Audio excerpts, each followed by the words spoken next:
بسم اللہ الرحمن الرحیم۔ تھیئر پولیٹیکل سائنس، آج ہمارا چیپٹر نمبر 2 ہے اور اس میں ہم پڑھیں گے آج برطانوی آئین کی نمایاں خصوصیات۔ سب سے پہلے اس میں ہم اس کی ارتقائی نشو و نما دیکھیں گے۔ برطانوی آئین کسی ایک وقت پر ضبط تحریر میں نہیں لایا گیا، بلکہ اس کے اصولوں کی نشو و نما بتدریج ہوئی۔ آئین کے ارتقاء میں شعوری اور غیر شعوری دونوں قسم کی کاوشوں کو دخل حاصل رہا ہے۔ اگر ایک طرف پارلیمنٹ کے بنائے ہوئے قوانین یا عدالتی فیصلوں نے دستور کے ارتقاء میں نمایاں حصہ لیا، تو دوسری طرف دستوری رواجات بھی دستوری قانون کے ساتھ ساتھ نشو و نما پاتے چلے گئے۔ مزید برآں آئینی ارتقاء میں ایک تسلسل نظر آتا ہے۔ انگریز نے جمہوری اصولوں کو اپناتے ہوئے آئین میں انقلابی تبدیلیاں نہیں کیں، بلکہ دستوری ارتقاء کی پوری تاریخ اس بات کی غمازی کرتی ہے کہ اس ارتقاء میں ماضی اور حال میں کبھی بھی رشتہ ٹوٹنے نہیں پایا۔ اس کی دوسری خصوصیت ہے غیر تحریری۔ غیر تحریری آئین سے مراد قطعاً یہ نہیں کہ دستور کے اجزاء تحریری شکل میں موجود ہی نہیں، بلکہ برطانوی آئین کو اس اعتبار سے غیر تحریری کہا جاتا ہے کہ اس آئین کو دستاویزی شکل میں مرتب کیا گیا ہے۔ چنانچہ دستور کے کچھ اجزاء واضح طور پر تحریری شکل میں پائے جاتے ہیں، مثلاً تاریخی دستاویزات جیسا کہ میگنا کارٹا، مسودۂ حقوق، حقوق کی یادداشت یا ایکٹ آف سیٹلمنٹ وغیرہ وغیرہ۔ پارلیمنٹ کے بنائے ہوئے ایسے قوانین بھی آئین کا تحریری جز شمار ہوتے ہیں جو حکومت کے بنیادی اصولوں پر روشنی ڈالتے ہیں۔ اس سلسلہ میں عدالتی تنظیم سے متعلق قوانین، مختلف ریفارمز ایکٹ، مقامی حکومت کی خود مختاری کی تنظیم اور دارالعوام کے اختیارات سے متعلق قوانین کی مثال دی جا سکتی ہے۔ ان سب قوانین کو دستوری نظام میں بنیادی اہمیت حاصل ہے۔ مزید برآں عدالتی فیصلے اور رسمی قانون بھی آئین کا تحریری حصہ ہیں، تاہم برطانوی آئین کا بڑا حصہ غیر تحریری رواجات پر مبنی ہے، بلکہ سیاسی رواجات نظام حکومت کے بعض نہایت اہم اصولوں کی غمازی کرتے ہیں۔ مثلاً دستوری رواجات ایک طرف پارلیمنٹ اور تاجدار کے مابین تعلقات کو منضبط کرتے ہیں، تو دوسری طرف پارلیمنٹ اور کابینہ کے باہمی روابط پر بھی روشنی ڈالتے ہیں۔ چنانچہ برطانوی آئین تحریری اور غیر تحریری دونوں قسم کے اجزاء پر مشتمل ہے۔ ماہرین قانون، اہم سیاستدانوں اور دانشوروں کی دستوری قانون سے متعلق توضیحات بھی دستوری قانون کا حصہ ہیں۔ تیسری اس کی بڑی خصوصیت ہے کہ لچکدار آئین ہے۔ لچکدار آئین ایسے آئین کو کہا جاتا ہے جس کے تحت دستور کی ترمیم کے طریقہ کار اور عام قوانین کی ترمیم کے طریقہ کار میں فرق نہ پایا جاتا ہو۔ برطانوی آئین اس اعتبار سے لچکدار ہے کہ پارلیمنٹ اراکین کی معمولی اکثریت کی تائید سے دستوری قانون میں ترمیم کر سکتی ہے۔ بلا شبہ برطانوی دستور کے لچکدار ہونے کا یہ فائدہ ہے کہ یہ آئین انقلابی تبدیلیوں کے بغیر ہی بتدریج حالات کے مطابق ڈھلتا چلا گیا۔ تاہم بسا اوقات پارلیمنٹ نے حکومتی ڈھانچے میں باقاعدہ طور پر بنیادی تبدیلیاں کیں اور مختلف جمہوری اداروں کی تنظیم اور اختیارات سے متعلق متعدد قوانین بھی بنائے۔ برطانوی آئین قانونی طور پر جتنا لچکدار ہمیں نظر آتا ہے، عملی طور پر وہ اتنا لچکدار نہیں، کیونکہ انگریز قوم اپنی مخصوص قدامت پسندی کے باعث دستوری تصورات میں فوری تبدیلیاں کرنے کے قائل ہی نہیں۔ یہی وجہ ہے کہ جب بھی کوئی دستوری تبدیلی واقع ہوئی، وہ کسی باقاعدہ دستوری ترمیم کے سبب نہیں ہوئی، بلکہ مختلف ارتقائی مراحل سے گزر کر وہ آئین کا حصہ بنی۔ دستور کے ارتقائی تسلسل میں سیاسی انقلابات بھی رخنہ نہیں ڈال سکے۔ چنانچہ انگریز نے انقلابات میں بھی قدامت پرستی کا دامن کبھی بھی ہاتھ سے نہیں چھوڑا۔ چوتھا پوائنٹ اس کا محدود علیحدگی اختیارات ہے۔ برطانوی نظام حکومت میں ایک حد تک علیحدگی اختیارات کا اصول کار فرما ہے۔ مشہور فرانسیسی مفکر مونٹیسکیو نے علیحدگی اختیارات کا نظریہ برطانوی سیاسی نظام کا مشاہدہ کرنے کے بعد ہی پیش کیا تھا۔ مونٹیسکیو لکھتا ہے کہ برطانیہ میں تاج کو انتظامی، پارلیمنٹ کو قانون سازی اور عدالتوں کو اعلیٰ عدالتی اختیارات حاصل ہیں۔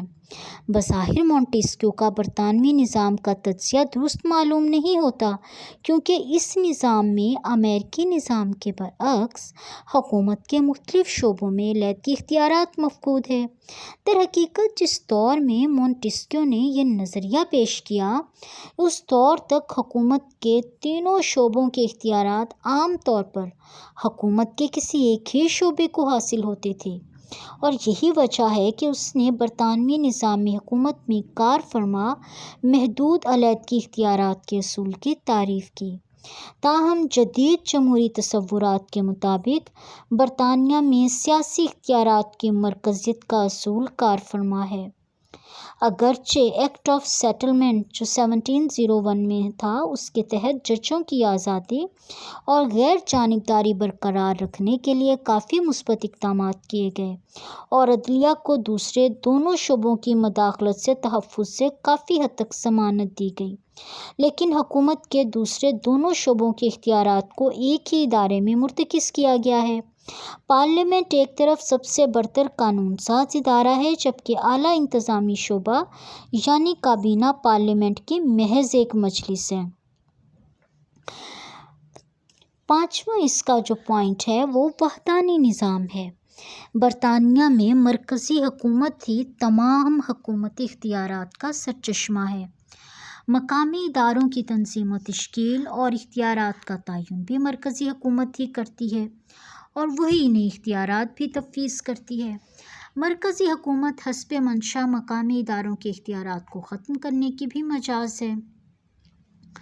اس کے برعکس جن ممالک میں وفاقی نظام قائم ہے، وہاں مرکزی اور علاقائی حکومتوں کے مابین اختیارات کی باقاعدہ طور پر تقسیم کی گئی ہے، جبکہ دونوں حکومتوں میں اختیارات کا تعین ملکی آئین کرتا ہے۔ دو ایوانی مقننہ پائی جاتی ہے۔ برطانوی پارلیمنٹ دو ایوانی مقننہ پر مشتمل ہے۔ ایوان زیریں کو دارالعوام اور ایوان بالا کو دارالامراء کہا جاتا ہے۔ دارالعوام براہ راست عوام کا نمائندہ ہے، جبکہ دارالامراء کی رکنیت کا کثیر حصہ موروثی اصول پر قائم ہے۔ اس کے اراکین کا تقرر تاجدار کرتا ہے۔ اختیارات کے اعتبار سے دارالعوام کو بالادستی حاصل ہے۔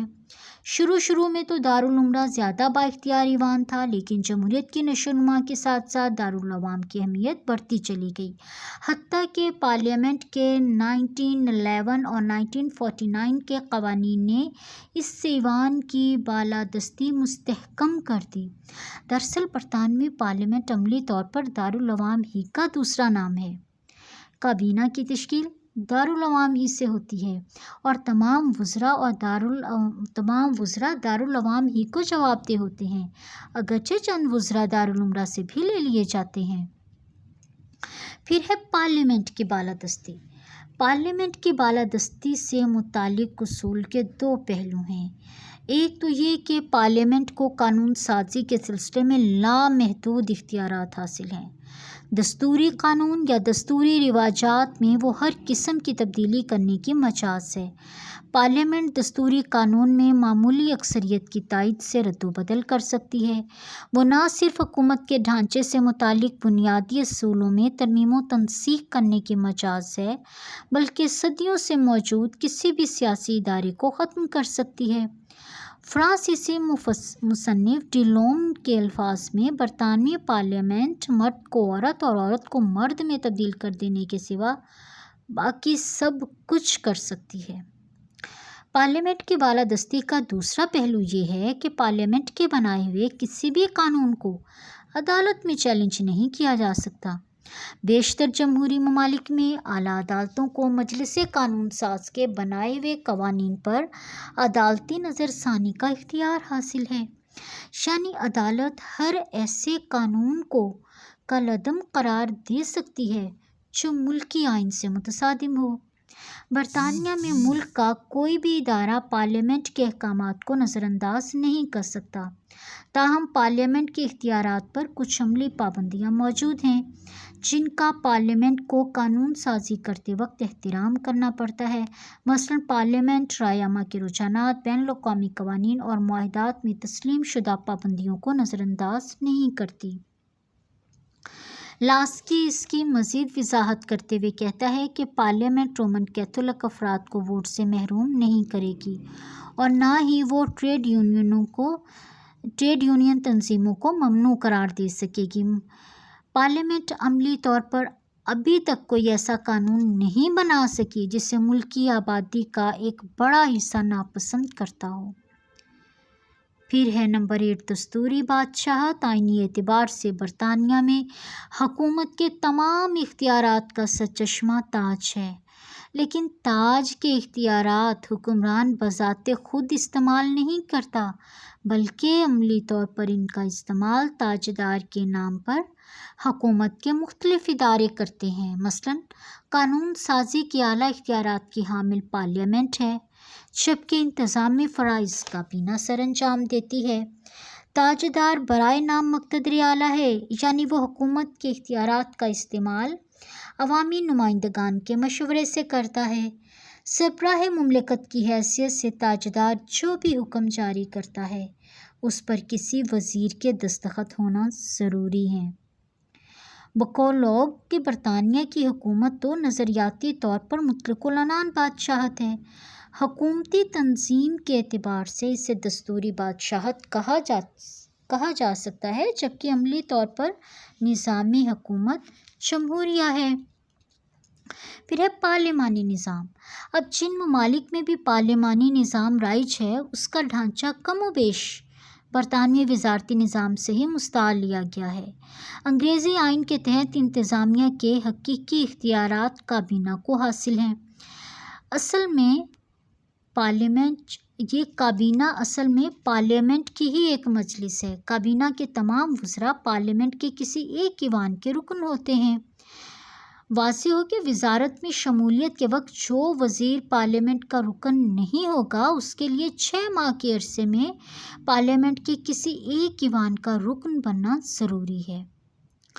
کابینہ وزیر اعظم کی سرکردگی میں ایک ٹیم کی طرح کام کرتی ہے۔ تمام وزراء اجتماعی حیثیت سے پارلیمنٹ کو جواب دہ ہوتے ہیں۔ وزراء اس وقت تک برسر اقتدار رہتے ہیں جب تک دارالعوام میں انہیں اکثریتی پارٹی کا اعتماد حاصل رہے، بصورت دیگر انہیں مستعفی ہونا پڑتا ہے۔ کابینہ کے اختیارات کا دائرہ کار محض انتظامی امور تک ہی محدود نہیں ہے، بلکہ وہ تمام سرکاری مسودات تیار کر کے دارالعوام میں پیش کرتی ہے۔ وزراء بحث و تمہیز میں پوری سرگرمی سے حصہ لیتے ہیں۔ کابینہ کی طرف سے پیش کردہ مسودات کو عموماً قانونی شکل دے دی جاتی ہے، کیونکہ کابینہ کو اکثریتی جماعت کی پشت پناہی حاصل ہوتی ہے۔ درحقیقت کابینہ کو سیاسی اختیارات کے سلسلے میں آمرانہ حیثیت حاصل ہے۔ یہی وجہ ہے کہ کابینہ کو انتظامی پالیسیوں کے نفاذ کے سلسلہ میں قانون سازی کی پوری تائید حاصل ہوتی ہے، جبکہ امریکی صدارتی نظام کے تحت بعض اوقات عملہ کو کانگریس کے معاندانہ رویے کے باعث انتظامی امور کی انجام دہی کے سلسلے میں بڑی دشواریوں کا سامنا کرنا پڑتا ہے۔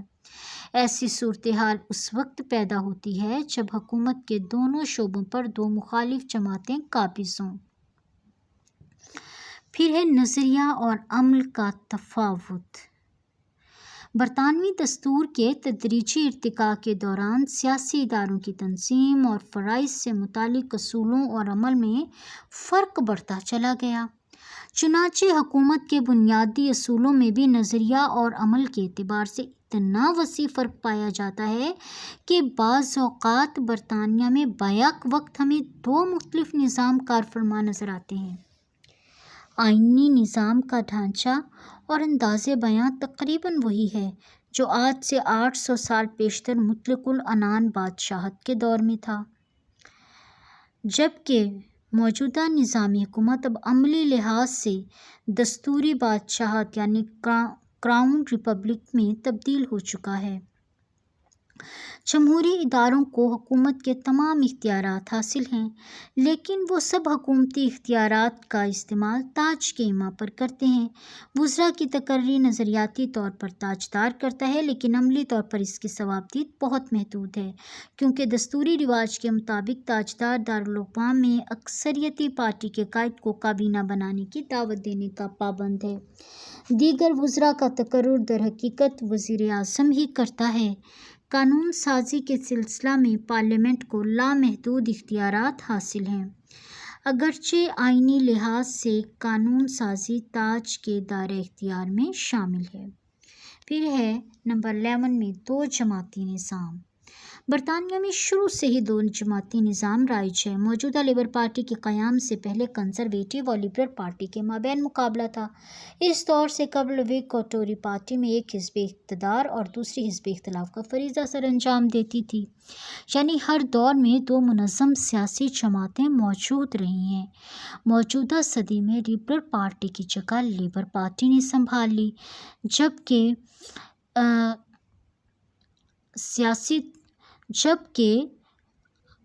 وگ پارٹی وگ اور ٹوری پارٹی ایک اس میں حزب اقتدار اور ایک حزب اختلاف کا فریضہ سر انجام دیتی رہیں۔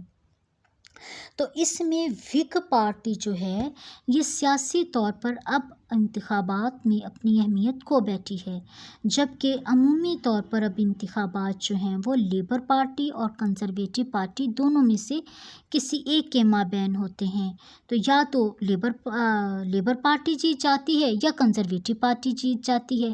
بلا شبہ برطانیہ میں پارلیمانی نظام کی کامیابی کی ایک بڑی وجہ 2 مستحکم سیاسی جماعتوں کا موجود ہونا ہے۔ قانون کی بالادستی پائی جاتی ہے۔ انگلستان میں کسی بھی فرد کو بغیر اس کا جرم ثابت کیے قید و بند کی سہولت نہیں دی جا سکتی۔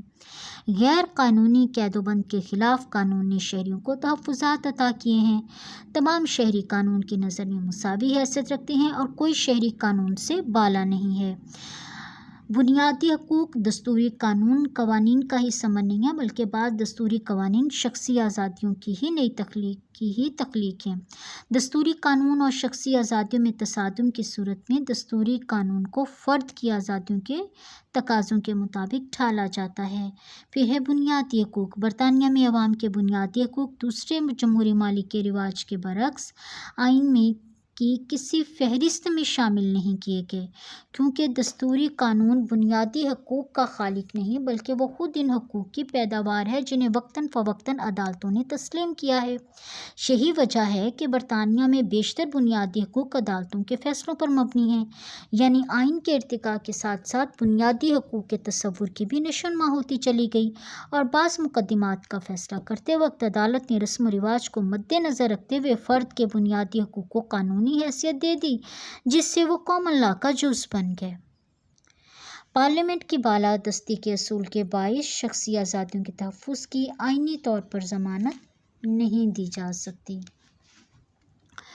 برطانیہ میں فرد کے بنیادی حقوق کو اس طرح دستوری ضمانت کا تحفظ حاصل نہیں جس طرح کہ امریکہ یا دوسرے جمہوری ممالک میں عوام کو حاصل ہے، لیکن حقیقت اس سے مختلف ہے۔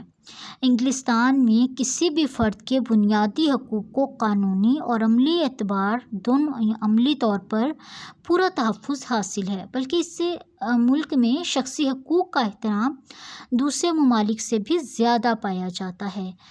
تحفظ کی تو سب سے بڑی ضمانت خود رائے عامہ کی قوت اور قومی پریس کا احتساب ہے۔ دوسرے معاشرے میں قدیم روایات کا احترام بھی شخصی حقوق کا بہترین ضامن ہے۔